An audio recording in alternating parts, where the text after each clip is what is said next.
રામ માળી રામ, હું રાજપીપળા પ્રત્યાવું. મારું નામ અનિલ છે. આ નાનપણ જન્મથી નતું દેખાતું.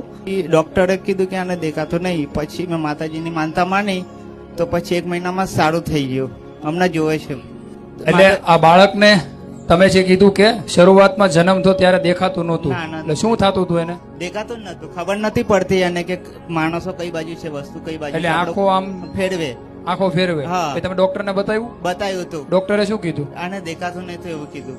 દેખાતું નથી. હા. તો એનો કોઈ ઈલાજ તો હશે ને? ઈલાજ તો નહીં. પછી એવું કીધું 2 વર્ષ પછી આવજો તો અમે નક્કી કરશો કે આનું શું કરવાનું છે. તો ત્યાર પછી મેં માતાજીની માનતા માની તો પછી 1 મહિનામાં દેખાતું થઈ ગયું. એટલે પેલા એવું કીધું કે 2 વર્ષ પછી આવશો પછી નક્કી કરશું. નક્કી હજી કરશું. હા. પછી રિઝલ્ટ તો હજી કઈ નહોતું કીધું ને? ના ના ના. અને માતાજીની માનતા માની? હા, કોઈ માની. કયા માળીની? કુકાળ મેલડી માની. કુખાર મેલડી માની. અને હા. કેટલા ટાઈમમાં તમને રિઝલ્ટ મળ્યું? 1 જ મહિનામાં. 1 મહિનામાં બાળક દેખાતું થઈ ગયું. હા. રામ મળે રામ.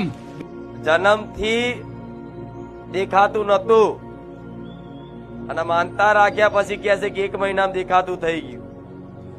ને મારી બીજું કે મેં તમારા નામથી ચકલો ને ચણ માટે જ ખેતરમાં જુવાડ વાવી છે. ચકલાને ચણ નાખવા માટે હા, જુવાડ જ વાવી દીધી. Special? સ્પેશિયલ. આવો ભાવ રાખે તો પછી અસંભવ નું સંભવ બની જાય. એ દેવી શક્તિના મહિમા છે કે અસંભવ વાત સંભવ બની જાય. આ વાત અસંભવ નહીં કે નાનપણથી જન્મથી જ દેખાતું નતું. બિલકુલ ડોક્ટર કે આંખે દેખાતું નથી અને અત્યારે જોવો છે. હા.